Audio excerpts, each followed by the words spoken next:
Ever felt like your own thoughts are working against you? It's not uncommon. Our minds sometimes fall into patterns called cognitive distortions, which distort reality and make life feel more challenging than it needs to be. The good news: these mental traps can be unlearned. Let's look at 5 of the most common distortions and how to overcome them. Black and white thinking. This distortion thrives on absolutes. You're either a success or a failure. Things are either perfect or completely ruined. For instance, imagine you've been working on being more patient with your loved ones, but one day you lose your temper during a stressful moment. Instead of seeing it as a single slip, you think, "I'll never change. I'm just a terrible person." But life isn't black and white. It's full of nuance. To break free from black and white thinking, pause and ask, is this one mistake really undoing all my progress? Growth isn't linear. It's about learning from setbacks and moving forward. By recognizing that slip-ups are part of the process, you can focus on the steps you've already taken and how to keep improving. Catastrophizing. Picture this.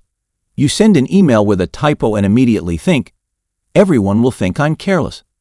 My career is doomed." This is catastrophizing, the tendency to turn minor setbacks into major disasters. When you notice your mind racing toward worst-case scenarios, take a moment to ask, what's the evidence this will actually happen?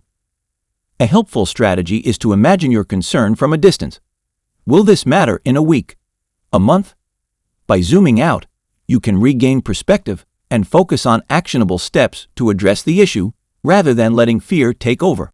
Overgeneralization. We've all been there. One bad experience colors your entire perspective.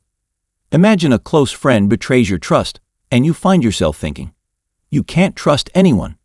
Everyone's just out for themselves." This is overgeneralization, taking one painful event and turning it into a sweeping conclusion about all people or relationships. But life is rarely consistent in that way. Think about it. Have all your relationships been disappointing? Or have there been moments of genuine connection and support?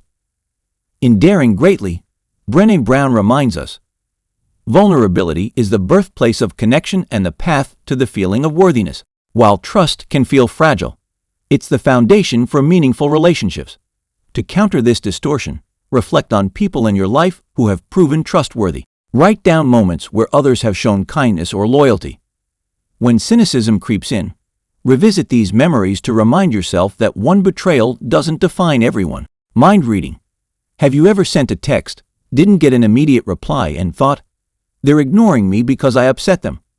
Or maybe someone skips a meeting and you assume, "They must not care about this project." This is mind reading, assuming you know what others are thinking or their motives, often without any real evidence to back it up.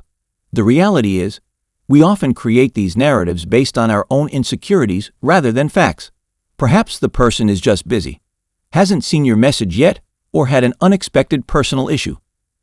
Instead of jumping to conclusions, ask yourself, am I interpreting this situation accurately, or am I letting my fears and biases fill in the blanks? Practicing curiosity and open communication can break the cycle of assumptions. A follow-up like, "Hey, is everything okay?" or even asking directly about their motives with an open mind can foster better understanding and help you avoid unnecessary worry. Personalization. This distortion makes you the star of every story, usually in a negative way. Imagine walking into the office and seeing colleagues whispering to each other. Instead of considering they might be discussing work or their weekend plans, you immediately think, "They're probably talking about me." In reality, most people's actions are driven by their own circumstances, not by hidden messages about you.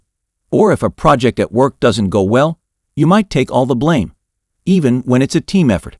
Personalization makes it hard to see the bigger picture. When we constantly blame ourselves or assume we're at the center of others' thoughts, we erode our ability to cope with challenges. But when we learn to see events in a more balanced way, we regain confidence and clarity. To challenge personalization, start by broadening your perspective. Ask, what other factors might have contributed to this situation?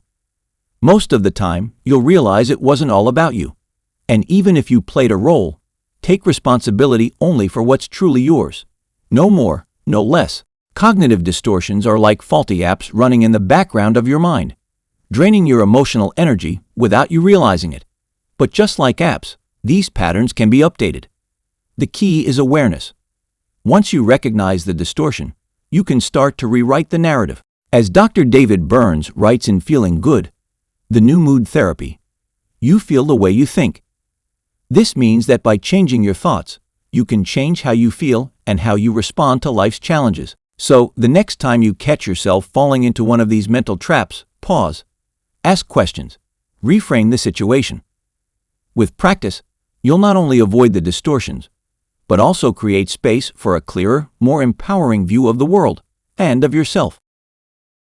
Before you go, don't forget to like, subscribe, and let me know in the comments what you'd like to see next.